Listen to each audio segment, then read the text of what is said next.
salmo, el autor es el rey David. Algunos piensan que David escribió este salmo antes de preceder al trono, cuando era perseguido por Saúl. Charles Spurgeon piensa que específicamente lo escribió cuando huyó de la cueva de Adulam a Mizpa de Moab, llevándose a sus padres y dejándolo bajo la protección del rey de Moab. Esto está en 1 Samuel 22. Otros, especialmente los judíos, piensan que David escribió este salmo en su vejez. Quizás no lo escribió pensando en ningún evento en particular, ya que la vida de este hombre, que tenía un corazón conforme al de Dios, estuvo llena de dificultades, persecuciones y enemigos. No obstante, Dios lo acompañó hasta el final y murió en paz en su vejez. En todo caso, este salmo es una excelente guía de cómo orar efectivamente en tiempos de dificultad, ya que quien lo escribió era un experto en pruebas y dificultades. Finalmente, este salmo puede ser meditado desde la óptica personal, en este caso David, y la iglesia, que somos nosotros, y de nuestro Señor Jesucristo, que pasó por todas las pruebas que nosotros estamos pasando y aún mayores. Dado que las tres personas sufren persecuciones, dependen absolutamente de Dios. Vemos en el primer versículo que dice así: Jehová es mi luz y mi salvación. ¿De quién temeré? Jehová es la fortaleza de mi vida. ¿De quién he de atemorizarme? Vamos a explicar este versículo porque en este versículo se centra el mayor énfasis de por qué es esta oración que hizo el rey David. Dice Jehová. ¿Quién es Jehová? Vamos a explicar quién es Jehová y por qué David ora a este Dios. En 1 de Juan 5:7 dice: porque tres son los que dan testimonios en el cielo, el Padre, el Verbo y el Espíritu Santo, y estos tres son uno. Verbo, la palabra de vida. Eso lo vamos a explicar más adelante, que es el verbo. Dice, la forma en que ha llegado a nosotros el nombre propio de Dios, porque los israelitas se lo dieron a Dios por reverencia y para no pronunciar el sagrado nombre. Los israelitas leían el nombre Adonai, Señor o Elohim, Dios, donde figura el nombre de Jehová. Como las vocales del nombre Jehová no se escribían, se perdió la pronunciación propia y poco a poco se sustituyeron por las vocales de Adonai, A, E, O, A. Así que acuñó la ortografía Jehová, que quedó establecida desde el siglo VI después de Cristo. Hay fundamentos para concluir que la pronunciación original haya sido Yahvé, como escriben algunas traducciones modernas. También vemos que Jehová, en todos los términos, señalan a Dios por la actividad redentora y restauradora de lo que lo caracteriza por la relación con su pueblo.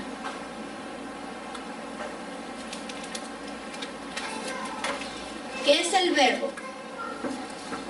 El verbo en griego es la palabra logos, que significa palabra, mensaje.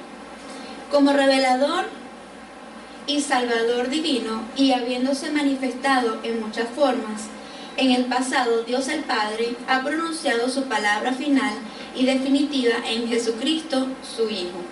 En Hebreos 1:1. En el capítulo de Juan, del 1 al 4, dice: en el principio era el Verbo, y el Verbo era con Dios, y el Verbo era Dios. Este era en el principio con Dios. Todas las cosas por Él fueron hechas, y sin Él nada de lo que ha sido hecho fue hecho. En Él estaba la vida, y la vida era la luz de los hombres. La luz en las tinieblas resplandece, y las tinieblas no prevalecieron contra ella. Entonces el versículo de Juan nos está hablando específicamente de que Jesucristo es la personificación del Verbo. El Verbo se hizo carne, y esa carne la conocemos por nuestro Señor. También tenemos otra revelación que es dada a través del Espíritu Santo, y está en Apocalipsis de Juan, que decía del capítulo 1 de Apocalipsis, del versículo 12 al 17, dice: y me volví para ver la voz que hablaba conmigo, y vuelto vi 7 candeleros de oro. Este es Juan hablando. Y en medio de los 7 candeleros, a una semejante al Hijo del Hombre, vestido de una ropa que llegaba hasta los pies y ceñido por el pecho con un cinto de oro. Su cabeza y sus cabellos eran blancos como blanca lana, como nieve, sus ojos como lana, como llama de fuego, y sus pies semejantes al bronce bruñido, refulgente como un horno, y su voz como estruendo de muchas aguas. Tenía en su diestra 7 estrellas, en su boca salía una espada aguda de 2 filos, y su rostro era como el sol, cuando resplandece en su fuerza. Cuando le vi, caí como muerto a sus pies. Y él puso su diestra sobre mí, diciéndome: no temas, yo soy el primero y el último, y el que vivo, y estuve muerto, mas he aquí que vivo por los siglos de los siglos. Amén. Y tengo las llaves de la muerte y del Hades. Entonces esta es la revelación de nuestro Señor Jesucristo. Ahora vamos a analizar la estructura del texto. En la primera estructura del texto tenemos que David hizo una declaración de fe en el versículo 1. Número 2, meditación en las experiencias y la fidelidad de Dios, versículos de 2 al 6. La oración del versículo 7 al 12, y la declaración de confianza y autoexhortación, versículos del 13 al 14. En el análisis del texto vamos a ver la declaración de fe. En el versículo 1 dice: la primera palabra de este salmo es Yahvé, que es Jehová o Señor, que ya lo acabo de explicar. Y luego dice que Yahvé es el verbo, es ser en presente, nunca deja de ser, siempre es, que también se describe en 1 Corintios 13, de la preeminencia del amor, que el amor nunca deja de ser. Y los 3 atributos de Dios que vemos en este salmo es la luz, la salvación y la fortaleza. Cada uno de estos atributos está precedido del adjetivo posesivo, mi, lo cual denota no solo la relación entre este Dios con sus atributos y el salmista, sino también en un lenguaje de pacto. Yo seré su Dios y ellos serán mi pueblo. Jeremías 31:33. Luz es el primer atributo. Fue creado antes del sol, en Génesis 1:3, y siempre está en contraposición a las tinieblas, Génesis 1:4. La luz es sinónimo de verdad, santidad y conocimiento, mientras que las tinieblas es sinónimo de mentira, maldad e ignorancia. El Señor Jesucristo dijo: yo soy la luz del mundo. El que me sigue no andará en tinieblas, sino que tendrá la luz de la vida. Juan 8:12. Y le dijo a sus discípulos: vosotros sois la luz del mundo. Mateo 5:14.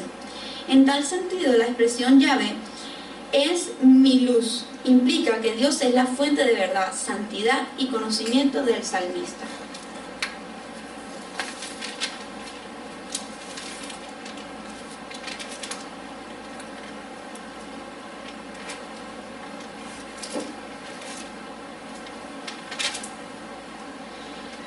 La luz para los hebreos es el resplandor de la presencia de Dios, en Éxodo 24:10, y el principio de su actividad creadora. Es energía divina que existe para el bien del hombre y fuente de la vida y de la felicidad. Trae sabiduría y salvación. La luz se simboliza por el día y las tinieblas a su vez por la noche. La luz se identifica además con la santidad de Dios, por tanto constituye una norma ética, pues un hijo de luz no puede andar en tinieblas. Efesios 5:28. Entonces, seguir la luz es lo que Dios quiere que nosotros hagamos. ¿Para qué? Para no tropezar. Para seguirle debo morir a mí misma, saber que te vas y saber que muchas veces nos vamos a querer rebelar contra Dios. Y ahí es donde nosotros debemos rápidamente ir y arrodillarnos e ir a la cruz y sacrificar esa carne viva delante del Señor y reconociéndole como Dios. Si tengo la luz, yo sé por dónde ir. Si tengo la luz, ya sé dirigir mi vida, a mi familia. Ya no tendré temor de tomar una decisión porque estoy segura que es lo correcto, lo que manda Dios y no perderé, no fracasaré. El Señor es bueno y lo puedo comprobar cuando lo sigo. Cuando Dios nos crea, nosotros somos como una lámpara. Y esta lámpara necesita esa luz. Pero ¿cómo yo puedo prender mi lámpara? Y ahí es donde nosotros tenemos que reconocer que necesitamos esa luz. Y esa luz es Jesucristo. Jesucristo es el que ilumina todo nuestro ser. Por lo tanto, la luz de Jesucristo va a ir creciendo en nosotros. Y esa luz se va a ir esparciendo en todas las partes de nuestra vida. En todos los roles que nosotros tengamos, la luz de Jesucristo, Dios quiere que estemos así, llenos de su luz. Entonces esa luz va a ir alumbrando cada parte de nosotros que hay oscuridad. Si es de nuestra familia, si es de nuestra vida personal, nuestra mente, nuestro corazón.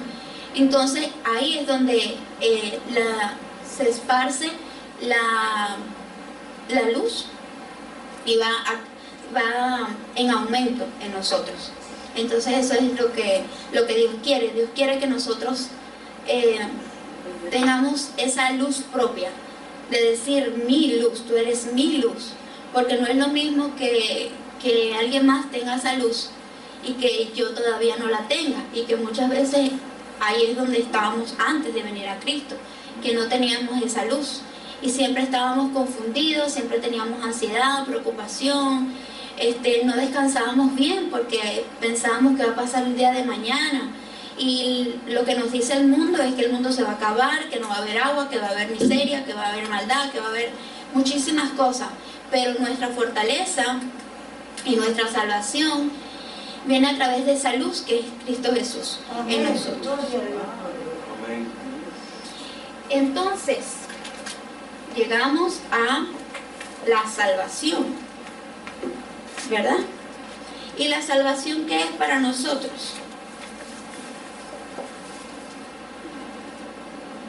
La salvación es el segundo atributo. Aquí el salmista no se refiere solamente a que Dios es quien lo puede salvar de sus enemigos, de quienes habla más adelante, sino la redención final. El Señor Jesucristo le dijo a sus apóstoles: y no temáis a los que matan el cuerpo, mas el alma no pueden matar. Temed más bien a aquel que puede destruir el alma y el cuerpo en el infierno. Mateo 10:28. El salmista parece estar consciente de que aunque muriera en ese momento a causa de sus enemigos, estos solo podrían matar su cuerpo, pero la redención final de su alma estaba a salvo en Dios. La salvación es un término cuyo significado está limitado cada vez más en la expresión del milagro divino de la emancipación espiritual del hombre, del dominio y la culpa del pecado y la muerte, y al goce de una vida eterna de comunión renovada con Dios. En las Sagradas Escrituras el tema se desarrolla desde el concepto puramente físico hasta el plano moral y espiritual. Según el Antiguo Testamento, el peligro y la calamidad física persiguen al hombre hasta la muerte por causa del pecado. Génesis 4:12. Su situación es la de un huérfano. Dios es el único que lo puede socorrer y salvar. Y cuando la salvación divina se manifiesta tanto en el individuo como en la comunidad, quedan liberados íntegra y vitalmente. El individuo queda libre de peligros físicos, injusticias y necesidades. La comunidad queda libre de guerras, trastornos políticos, hambre, etc. Por ejemplo, el azote del barrio. Sí, bueno, más que todo en Latinoamérica, porque aquí no se ve tanto, pero donde yo vivía había muchos azotes de barrio, siempre había muchos malandros y había muchas cosas, pero aquí lo que Dios quiere que nosotros que veamos es que una persona puede ser el azote del barrio, la persona más mala, la persona que está más llena de pecado, de la que no le importa a nadie. Dios tiene salvación para esa persona. Y Dios, cuando viene a la vida de una persona como esa, la persona cambia de tal manera que es bendición donde se encuentra. ¿Por qué? Porque ya empieza a hacer las cosas que son buenas. Empieza a renovar su mente, a hacer cosas que le agradan a Dios y amar a los demás. Por lo tanto, se disminuye la violencia, se disminuye la maldad en esa comunidad, porque cada persona viene a ser como esa lucecita. Particularmente, yo vi esta parte como en mi testimonio de antes, porque yo, antes de venir a Cristo, yo iba a la calle, me levantaba, y yo dije, bueno, hoy me va a ir bien, yo voy a hacer las cosas no sé qué, y no sé qué más. Y resulta que llegaba a un lugar y la persona que me atendía mal y me trataba mal. Y también tuve personas en mi caminar que de la nada de repente se paraban delante de mí y me insultaban y me decían cosas y yo no sabía ni el por qué, ni el cómo, ni nada, ni por qué esa persona tenía tanta rabia y tanta furia contra mí. Pero ahora, después que llego a los pies de Jesús, me doy cuenta de que cada vez que nosotros hacemos las cosas que por naturaleza son de la ley, el enemigo se enoja con nosotros. El enemigo no quiere que nosotros hagamos las cosas de Dios y no hagamos el bien, que no seamos esa luz. Y los escogidos de Dios siempre van a tener esa luz. Y gracias a Dios que en este momento yo puedo entender y ahora me puedo dar cuenta de por qué muchas veces nos pasan esas cosas malas. Entonces a veces nosotros respondemos en nuestra carne y nosotros decimos un insulto o bueno, me trataste mal, entonces yo te trato peor. Entonces cuando nosotros tenemos a Cristo, Cristo nos dice, hey, no pagues mal por mal, sino paga mal por bien, bien por mal.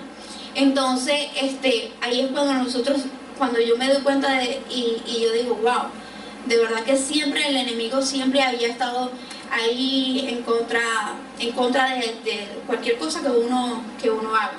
Entonces a pesar de que nosotros vayamos a tener ese tipo de cosas, nosotros no podemos parar y no podemos dejar de buscar esa luz, porque eso viene a ser como una mínima cosa, es lo más mínimo que nosotros podamos padecer para la recompensa que es tener a Cristo en nuestra vida y hacer la voluntad de Dios. En el tercer y último atributo aparece es la fortaleza. Fortaleza es sinónimo de la ciudad amurallada, impenetrable por los enemigos. Este atributo no es solo una fuente de protección, sino también de aliento y esperanza. Al igual que las murallas de una ciudad ofrecían protección a sus habitantes, también aunque la batalla fuera larga y durara días, meses o años, las murallas eran fuente de esperanza, porque mientras se mantuvieran erguidas, había esperanza. De igual forma, Dios es la fortaleza de David y es para cada creyente. Dios es la única fuente de protección y esperanza para el creyente.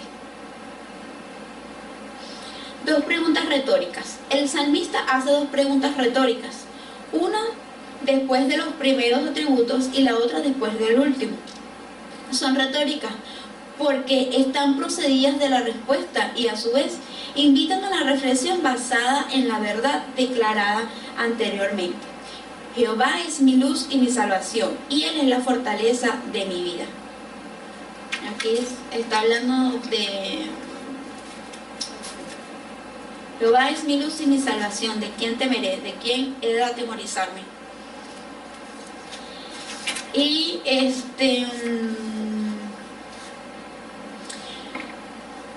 solo Dios puede saber el cuerpo y el alma. Por eso la primera pregunta retórica habla del temor. ¿De quién temeré? Adicionalmente, Proverbios 1:7 dice que el principio de la sabiduría es el temor de Jehová, donde la sabiduría está relacionada con la luz, conocimiento, que proviene de Dios. La otra pregunta retórica habla de atemorizarse o sentir miedo. Aunque esta vida está llena de dificultades, el creyente no debe darle rienda suelta al miedo, el cual es una emoción que paraliza e impide actuar, sino que debe depositar su confianza en Dios, siempre y cuando Dios sea su fortaleza. Por eso en Filipenses 4:6 dice: por nada estéis afanosos, sino sean conocidas vuestras peticiones delante de Dios en toda oración y ruego con acción de gracias. Basado en lo anterior, podrías asegurar, al igual que el salmista David, que Dios es tu luz y salvación y fortaleza. Meditación en experiencias y la fidelidad de Dios en el versículo del 2 al 6. De los versículos del 2 al 6, el salmista presenta un monólogo meditando en sus experiencias basadas con Dios, en su carácter y en las respuestas de Dios. En el versículo 2 y en el 3, el salmista recuerda en un evento de liberación de enemigos del pasado, que le produce fe para confiar en el presente y el futuro. En el versículo 2 dice: cuando se juntaron contra mí los malignos y mis angustiadores y mis enemigos para comer mis carnes, ellos tropezaron y cayeron. Aunque un ejército acampe contra mí, no temerá mi corazón. Aunque contra mí se levante guerra, yo estaré confiado.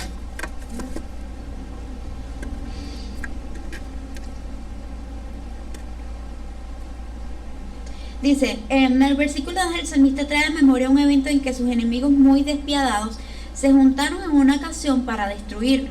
La expresión "para comer mis carnes" denota enemigos como bestias feroces que no solamente deseaban destruir a David físicamente, sino también moralmente a través de la calumnia y difamación. Sin embargo, el destino de estos enemigos malignos fue que tropezaron y cayeron. Esta doble afirmación indica la total destrucción de los enemigos. No solo tropezaron, sino que también cayeron. Cuando Sennacherib, rey de Asiria, invadió Judá y sitió a Jerusalén, el rey Ezequías clamó a Dios. Y aquella misma noche salió el ángel de Jehová y mató en el campamento a los asirios a 185,000. Entonces Sennacherib, rey de Asiria, fue y volvió a Nínive. Y aconteció que mientras él adoraba en el templo de Nisro, su dios, Adramelech y Sarecer, sus hijos, lo hicieron a espada. Segunda de Reyes 19. Nisro es un dios que también aparece en el Apocalipsis. Y es una fortaleza, pero eso lo podemos ver más adelante, porque de verdad que se ve desde el principio hasta el final del Apocalipsis este Dios. Y tenemos que saber ¿por qué tenemos que saber ese tipo de cosas? Porque nosotros tenemos que conocer nuestros enemigos y cómo combatir a nuestros enemigos, porque si no sabemos cómo combatirlos, no vamos a poder tener la victoria cada vez que que nos venga a atacar. Al recordar este evento pasado, el salmista se convence que aunque venga una dificultad del tamaño de un ejército, él permanecerá confiado y su corazón no tendrá temor, porque Jehová es su luz, su salvación y su fortaleza. Meditar en la Biblia acerca de las hazañas de Dios por sus hijos, escuchar testimonios de otros creyentes y especialmente recordar las experiencias personales de cuando Dios nos ha librado en nuestras dificultades pasadas, son una fuente increíble para fortalecer la fe del creyente en medio de una prueba. Recordar siempre lo que Dios nos ha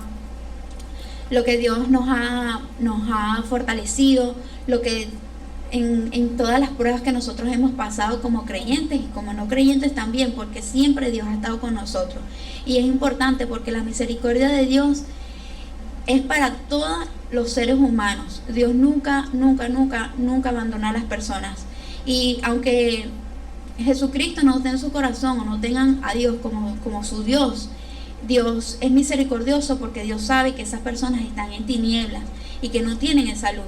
Y que por eso es que esas personas están cayendo y muchas veces caen en el abismo que es el infierno. Pero Dios es misericordioso y por eso ideó su plan de salvación.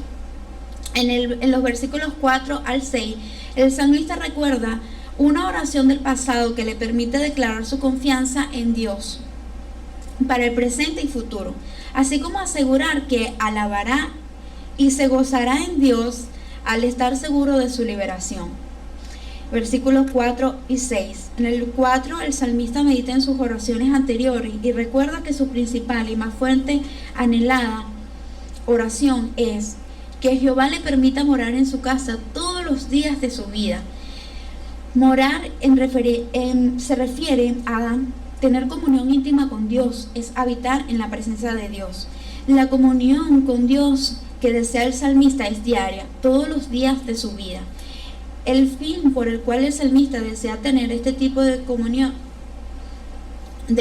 con Dios es para contemplar la hermosura y para escudriñar en su santuario, conocerle cada día más. Un ejemplo de lo que nosotros estamos haciendo el día de hoy es venir a su casa, escuchar su palabra, aprender cada día más de Dios. ¿Y quién no es feliz estando en la casa de Dios? ¿Quién no es feliz cuando estamos orando, cuando estamos clamando al Señor por todo lo que nos preocupa, por agradecerle por las victorias, agradecerle por cada una de las bendiciones que nosotros tenemos? Entonces el salmista dice en el versículo 4, una cosa he demandado a Jehová, y esta buscaré, que esté yo en la casa de Jehová todos los días de mi vida, para contemplar la hermosura de Jehová y para inquirir en su templo.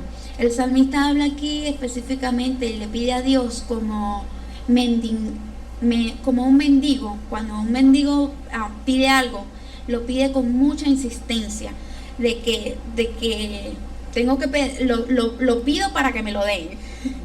Como un niño cuando le pide algo al papá que lo quiere.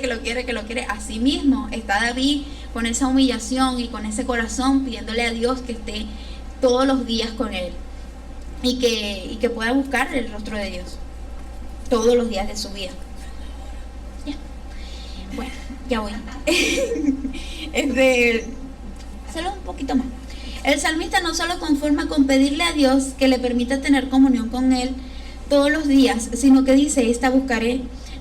No basta con pedirle a Dios, que hay que buscarlo con afán. Y me buscaréis y me hallaréis, porque me buscaréis de todo vuestro corazón. Jeremías 29:13. Por ejemplo, la mujer con flujo de sangre de Lucas 8:43-48 se abrió paso para la multitud. Se arrastró entre los pies de las personas, estiró su mano hasta que pudo tocar el borde de la mano de Jesús y quedó sana.